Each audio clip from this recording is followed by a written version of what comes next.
حضرت ابن شماسہ مہری رحمۃ اللہ سے روایت ہے کہ ہم حضرت عمرو بن عاص رضی اللہ عنہ کے پاس ان کے آخری وقت میں موجود تھے۔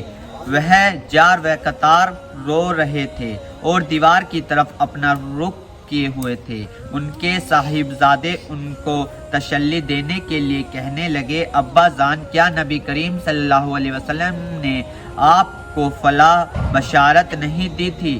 کیا رسول اللہ صلی اللہ علیہ وسلم نے آپ کو فلاں بشارت نہیں دی تھی؟ یعنی آپ کو تو نبی کریم صلی اللہ علیہ وسلم نے بڑی بڑی بشارتیں دی تھی۔ یہ سن کر انہوں نے دیوار کی طرف سے اپنا رخ بدلا اور فرمایا، سب سے افضل چیز جو ہم نے آخرت کے لیے تیار کی ہے وہ اس بات کی شہادت ہے کہ اللہ تعالیٰ کے سوا کوئی معبود نہیں اور محمد صلی اللہ علیہ وسلم اللہ تعالیٰ کے رسول ہے۔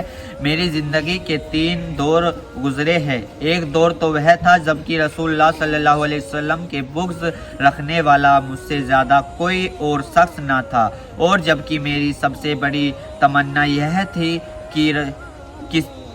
کہ کسی طرح آپ پر میرا قابو چل جائے تو میں آپ کو مار ڈالوں۔ یہ تو میری زندگی کا سب سے بدتر دور تھا۔ خدا نخواستہ میں اس حال پر مر جاتا تو یقیناً دوزخی ہوتا۔ اس کے بعد جب اللہ تعالیٰ نے میرے دل میں اسلام کا حق ہونا ڈال دیا تو میں آپ کے پاس آیا اور میں نے عرض کیا، اپنا مبارک ہاتھ بڑھائیے تاکہ میں آپ سے بیعت کروں۔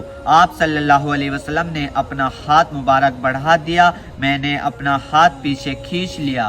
آپ نے فرمایا، عمرو یہ کیا؟ میں نے عرض کیا، میں کچھ شرطیں لگانا چاہتا ہوں۔ فرمایا، کیا شرط لگانا چاہتے ہو؟ میں نے کہا، یہ کہ میرے سب گناہ معاف ہو جائے۔ آپ صلی اللہ علیہ وسلم نے ارشاد فرمایا، عمرو، کیا تمہیں خبر نہیں کہ اسلام تو کفر کی زندگی کے گناہوں کا تمام قصہ ہی پاک کر دیتا ہے، اور ہجرت بھی پچھلے تمام گناہ معاف کر دیتی ہے، اور حج بھی پچھلے سب گناہ ختم کر دیتا ہے۔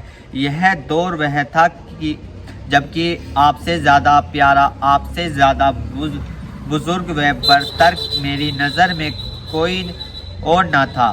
آپ کی عظمت کی وجہ سے میری یہ تاب نہ تھی کہ کبھی آپ کو نظر بھر کر دیکھ سکتا۔